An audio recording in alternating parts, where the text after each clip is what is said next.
Assalamualaikum warahmatullahi wabarakatuh. Ananda semua, materi kita saat ini di bab 2 adalah meyakini hari akhir dengan mawas diri. Bapak akan menjelaskan apa itu hari kiamat. Adapun hari kiamat disebut juga dengan hari akhir, karena tidak ada hari lagi setelah hari tersebut. Dalam Al-Quran disebutkan istilah lain bagi hari akhir yang menunjukkan dahsyatnya hari tersebut. Nama-nama yang dimaksud bukanlah sinonim, karena setiap nama memiliki makna tersendiri. Dalil tentang hari akhir terdapat dalam surah Al-Hajj ayat 7 yang artinya, sesungguhnya kiamat itu pasti datang, tidak ada keraguan padanya dan sesungguhnya Allah akan membangkitkan siapapun yang di dalam kubur. Jenis hari kiamat. Para ulama mengelompokkan kiamat menjadi dua, yakni kiamat sugra dan kiamat kubra. Kiamat sugra. Kiamat sugra adalah kiamat kecil. Pada kiamat sugra hanya bagian-bagian tertentu yang mengalami kehancuran. Kiamat sugra, kiamat kecil, merupakan peristiwa berakhirnya kehidupan sebagian makhluk di dunia ini.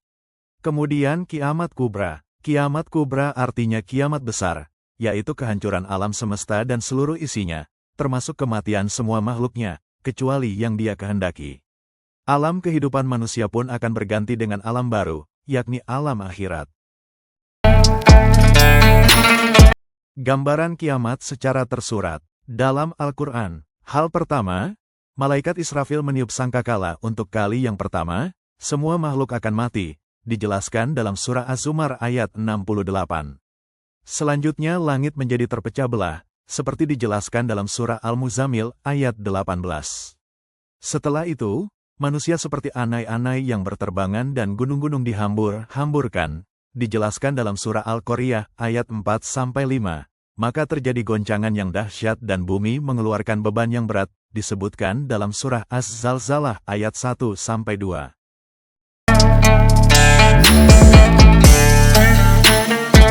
Peristiwa dan tanda-tanda kiamat sugra dan kubra.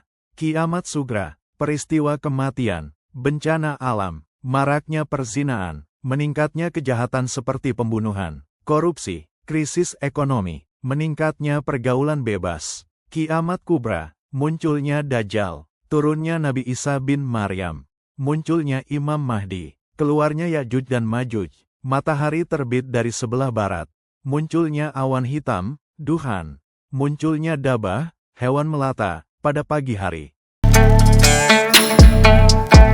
Pendapat para ahli mengenai kiamat, pasti akan terjadi. Ahli astronomi mengatakan bahwa bumi dan planet-planet lainnya berputar mengelilingi matahari secara teratur dan sempurna.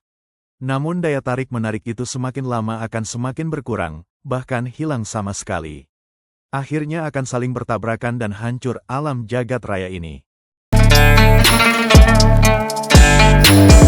Pendapat para ahli mengenai kiamat pasti akan terjadi.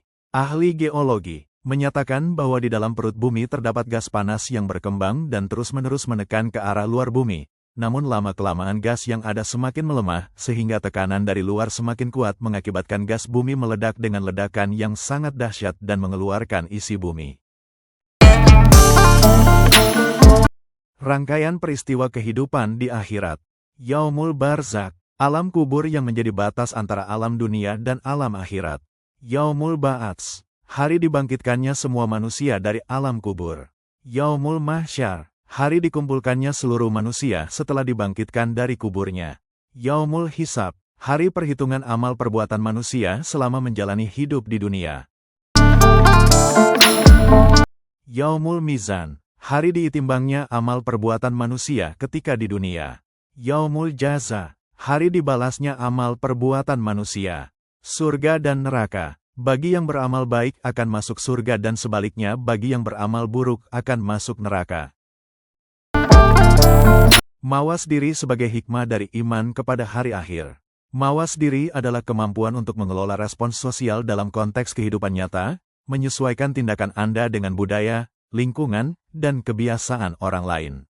Sikap ini mencerminkan kehati-hatian dan kewaspadaan terhadap situasi tertentu, dengan tujuan mencegah terjadinya konsekuensi negatif.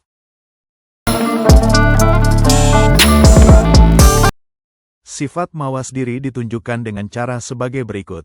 Menghilangkan sikap sombong, menghindari perbuatan tidak terpuji, dan senantiasa berbuat baik kepada sesama manusia.